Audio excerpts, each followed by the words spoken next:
I am a Sakawa boy from Kumasi, and this is my story. My name doesn't matter anymore, whether you know me or not. By the time you hear this, just know that I have already lost everything that made me human. I was born in Kumasi. My father was a carpenter.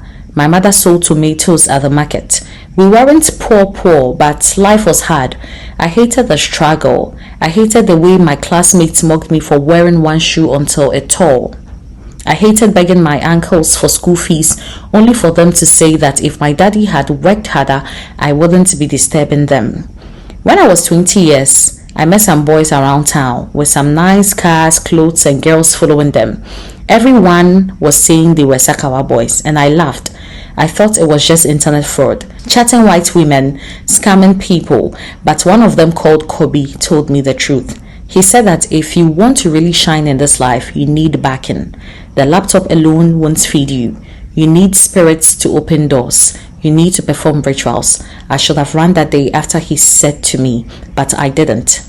Kobe introduced me to a spiritualist in Koforidua in the eastern region.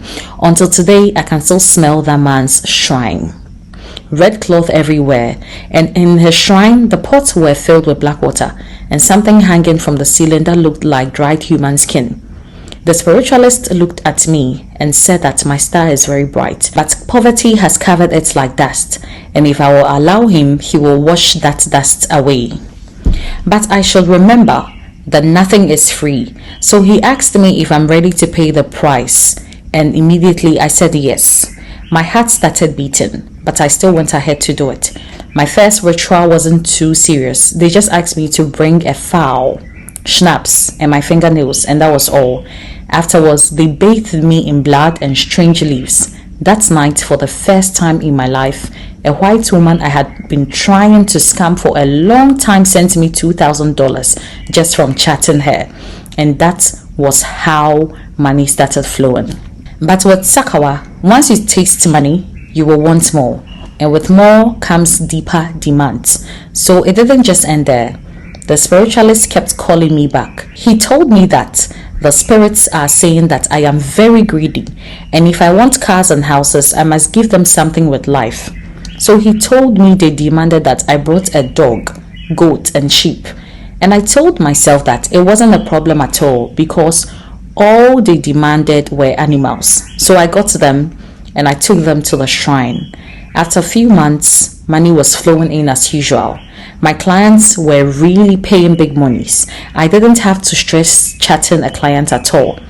After that, the spiritualist called me after months and said that there was still more work to do and that the spirits are hungry. If I really want to see more money, I have to bring someone that is really close to me. And that was the night everything changed. Part 2 of the story drops soon. Thank you. Now this is the part 2 of the Sakawa boy from Kumasi story. The day the spiritualist said I must bring someone close to me, I couldn't sleep. I told him that I can't do that. How can I sacrifice someone I know? That is pure evil. He told me that money is not paper. Money is life. And if I want money that never dries, I must exchange it for blood that cries. Those words haunted me for days. My friends were driving Benz, throwing money in clubs, buying their mother's houses. Me, I was still renting a small room, still explaining myself to girls who thought I was just a wannabe boy. So Kobe came to me one night and said I should stop wasting time because he has done his part. That's why I see him enjoying. And do I think he just bought his Benz from just fraud? So when he left, I began to think about everything he said to me. I couldn't think of sacrificing my mother or my father. But then, my mind went to my little cousin who came to stay with us because her parents are dead. She's called Ajua. She was only 10 years, always running errands for my mom. I really loved that child, but I had to use her.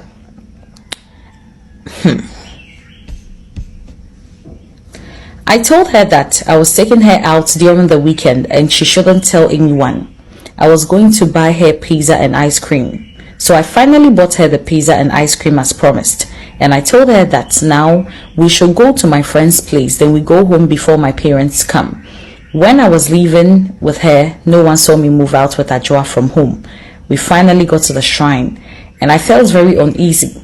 I took her out of the car, and she told me that, why does my friend's place look so scary? And she begs we should go home. I told her she shouldn't be afraid. She's with me and nothing will harm her. We went into the shrine. When we got in, she felt dizzy and fell to the ground. And what happened, happened.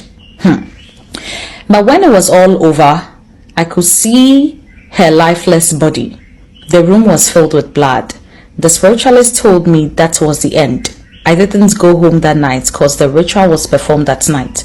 I switched off my phone so that my parents couldn't reach me. After the ritual, I spent the night at a hotel in Koforidua and I returned to Kumasi on Sunday morning. That night, I really cried. I couldn't sleep.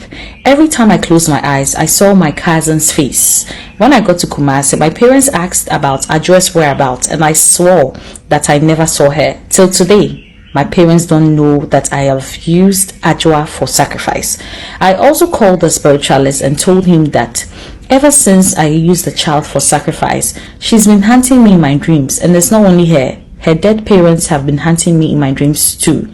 He told me I should stand firm and I shouldn't be afraid. 2 weeks later, I received $50,000 in my account from a single transaction. That was how the spirits worked. Blood in, money out. I bought a car. I rented an apartment. And I met a beautiful lady I started dating with.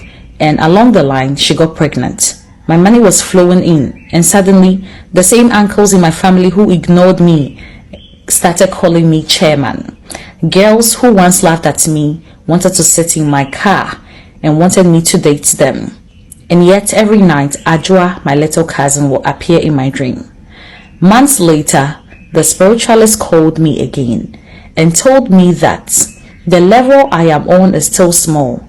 And if I want to be untouchable and want to be very rich, I must give something more precious from my own bloodline. I was really scared and I asked what he wanted. And he said, my girlfriend and my unborn child. That is the sacrifice that opens the highest doors. I didn't want to believe this, but this was the reality. Beautiful people, I will drop the part 3 of the story in my next post. Thank you for watching. Now, this is the part 3 of the Sakawa boy from Kumasi's story. I told him I cannot do it. I cannot use my girlfriend and our unborn child. He said that the spirits were demanding for more blood. So, it's either they use my girlfriend and our unborn child or they use me instead. For weeks, I avoided the shrine. I didn't want to travel to Koforidua. I stopped picking my friend Kobe's calls. I convinced myself I could live on the money I already had. But the money slowed. Deals that used to bring in thousands of dollars began to fail. My white clients began to ghost me. My laptop froze. It was as if the spirits had cut the line. In my dream, I continued to see my little cousin I killed and her dead parents hunting me. Then the nightmares began. I would wake up shivering with sweat all over my body, with my girlfriend lying beside me with our pregnancy that was 3 months old. One time, my girlfriend visited the church for an all night, and the man of God told her she should stay away from me because I will kill her and use her for sacrifice. And she came to tell me. I was very angry. Myself and her drove to the man of God's house, and I beat him up mercilessly. And I warned my girlfriend to stop going to church. I really regret what I did.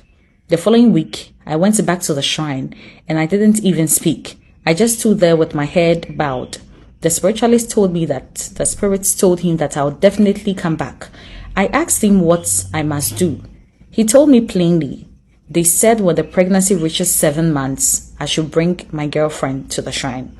That is when the sacrifice will open the biggest door. After that, money will never leave my house, and that I will walk in wealth until I die. So I agreed and I left. The next 4 months were torture. The man of God that told my girlfriend that I would kill her came back again and told me to give my life to Christ and be free. And if not, my girlfriend should run for her life and that of our babies. I didn't spare him at all.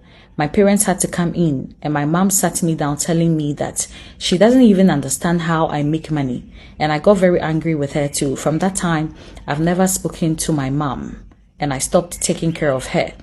There was nothing no one told me that I was willing to listen to. The months were getting close, and I felt like running mad. Anytime that I decided that I won't go to the shrine when my girlfriend is 7 months pregnant, something bad will happen to me. It is either I had an accident on the road or I woke up with blood coming out from my nose. Fast forward, the 7th month came and I told my girlfriend we're traveling to see a prophet who would pray for her safe delivery. She believed me. She trusted me with her whole heart. I told her we're going to the eastern region. We journeyed for a while, and at some point, I wanted to turn the car back to Kumasi. When we arrived, I couldn't look at my girlfriend for a second. The ritual was brutal. They made me stand there as she screamed. They wanted me to hear everything. I can't say what happened here because it might scare you, but it was very serious. I was really shaken. The spiritualist dipped his fingers into a calabash filled with blood and marked my forehead, and he said, "It is done. From today, I am untouchable." The pain was unbearable. I couldn't drive that night back to Kumasi. I stayed in the hotel for more than a week. After spending 3 days in the hotel, money started flowing. My white head started paying me money I'd been asking for a long time.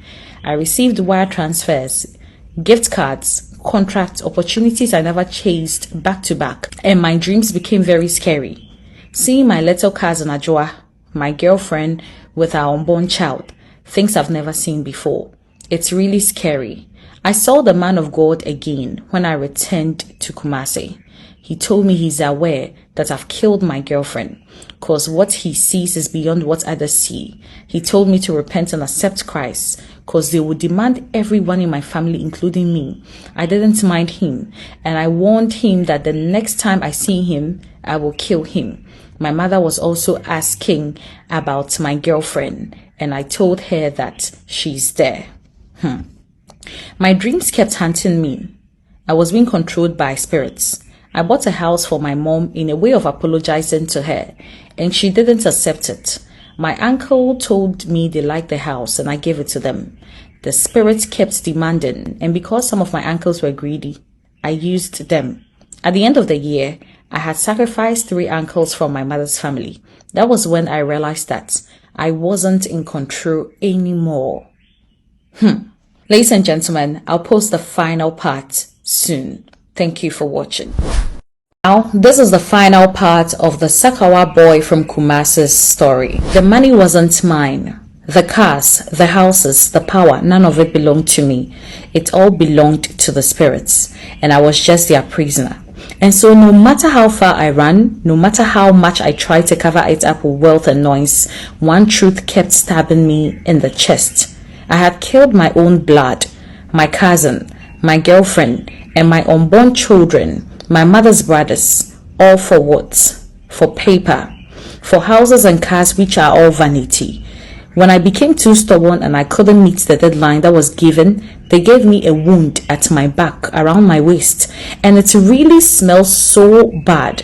I've had it for more than 5 years, and now I'm 32 years. I've been doing this for more than 12 years. And through it all, I have sacrificed 3 of my female cousins, 7 uncles, and also 5 girls I have dated. They keep asking for more, but I'm tired. Since the beginning of the year, I haven't done any rituals because I'm tired. I've been looking for the man of God that told me to repent, and I don't know his whereabouts. I visited his home where I went to beat him, and I was told he has moved from that place years ago. I just want to apologize to him and confess to him that everything he said was true. He should help me get closer to God before I die, because I know I won't see the end of this year. Worms are eating my body. I don't sleep anymore. Anytime that I close my eyes, all I see are the people I've killed in the past years. Please, share this message across, especially to the youth. If you are listening to me right now and someone has ever told you to come, let's do blood money. Just one sacrifice and your life will change. Please run. Run for your life, because this is not life. It is hell. And if there is a next life for me, I swear I will never do this again for money. This is my confession. A very sad story, people. Kindly share your thoughts on the story in the comment section. Thank you so much for watching.